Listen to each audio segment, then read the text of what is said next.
Welcome to cinema vision. தளபதி விஜய் அவர்களின் நடிப்பில் இயக்குனர் ஜான் அவர் இயக்கத்தில் 2004ஆம் ஆண்டு வெளியான படம் தான் பார்த்தீங்கன்னாக்கா சச்சின். இந்த படத்தில் கதாநாயகியா ஜெனிலியா நடிச்சிருந்தாங்க.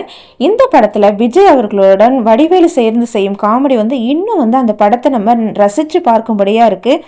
இந்த படத்துக்கு தேவிஸ்ரீ பிரசாத் இசையமைச்சுள்ளாரு. கலைப்புலி எஸ் தானு இந்த சச்சின் படத்தை தயாரித்துள்ளார். தற்போது ஒரு பேட்டி ஒன்றில் கூறிய கலைப்புலி எஸ் தானு அவர்கள் பாத்தீங்கன்னாக்கா இந்த சச்சின் திரைப்படம் ரிலீஸ் ஆகி 20 ஆண்டுகள் ஆகியுள்ளது. அதை கொண்டாடும் விதமாக 2025 ஏப்ரல் மாதத்துல இந்த படம் ரீரிலீஸ் செய்யப்படும் என்பதையும் கூறியிருக்கிறாரு.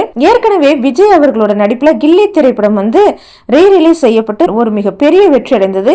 அதை தொடர்ந்து 2025 சச்சின் திரைப்படம் திரைக்கு வர உள்ளது. இந்த சச்சின் திரைப்படத்தை மீண்டும் தியேட்டர்ல பார்ப்பதற்கு எந்த அளவுக்கு ஆர்வமா இருக்கீங்க என்பதை கமெண்ட்ல சொல்லுங்க. இதே மாதிரி இன்ட்ரெஸ்டிங்கான சினிமா நியூஸ் அப்டேட் தெரிஞ்சுக்கணும்னா நம்ம சேனலை சப்ஸ்கிரைப் பண்ணிட்டு கூடவே இருக்கிற பெல் சிம்பலையும் கிளிக் பண்ணிட்டீங்கன்னா நம்ம போடுற ஒவ்வொரு வீடியோவும் உங்களுக்கு நோட்டிபிகேஷன் வரும்.